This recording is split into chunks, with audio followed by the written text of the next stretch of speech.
This is a special report of the Ohio Ram Show. This is Matt Kreider reporting on Unbound Gravel 2021. This year was my first time at Unbound Gravel, first time doing a major organized gravel event. Fun to get to ride with lots and lots of people, busier and bigger than I expected it to be. And I see why there in Kansas is touted as some of the best gravel in the world. It's beautiful there, great roads, a pretty wide variety as well. So this, as my first year, I ran into some troubles early on. Unfortunately, my riding partner got a flat on the way to the start line of this year's event, and so we missed the whole start. Had to put 4 plugs in his tire before we even started the race, and started about 10 minutes back from anybody else who left town.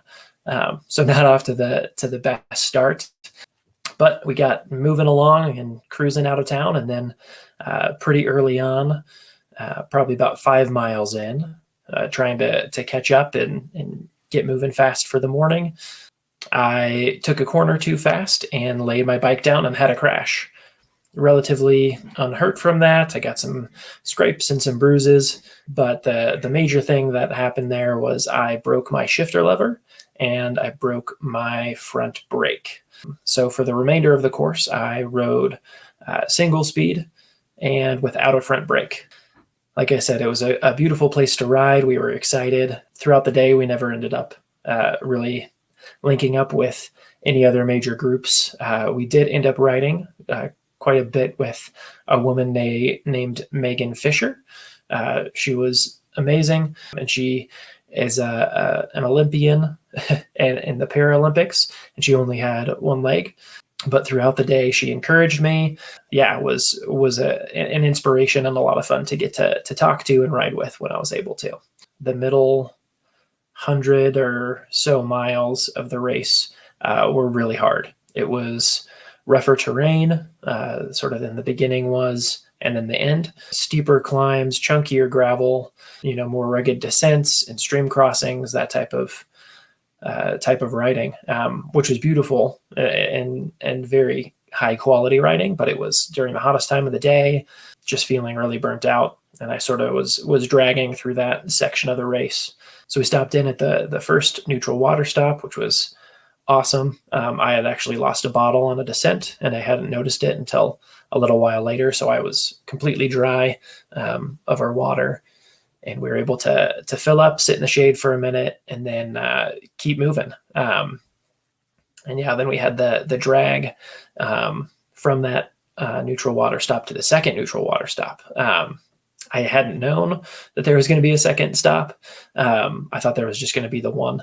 But that second stop was also, we'd been passing people just stopped beside the road, changing tires, just looked like they were trying to sleep and take a nap with their head on their helmet. Luckily, after that, I started to feel better. I ate some Pringles and was able to start really drinking water quite a bit more. So I was able to stay on top of that, I think. Went to our second checkpoint, which was amazing. Our support was actually my good friend Bryce's dad.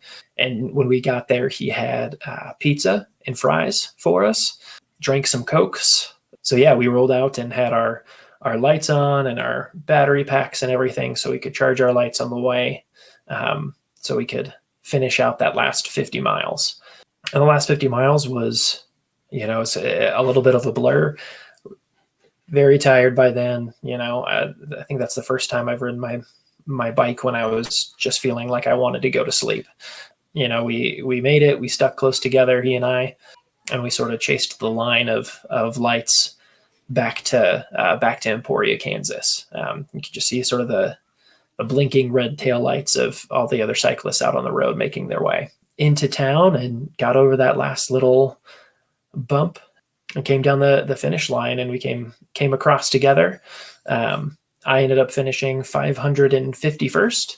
Again, not exactly the day that I had expected, but The only other thing I can think of is try to do something a little bit different with food to continue riding, while at the same time not just getting sick of whatever it is that you're eating. During the ride, I was thinking, you know what, I can't see myself ever doing a ride like this again. It hurts too much, it feel too crappy. Once I finished, and now that I've had a few days recovery, though I have been talking again with my friend Bryce about similar events we can do next year. This is Matt Kreider reporting for the Ohio Ram Show.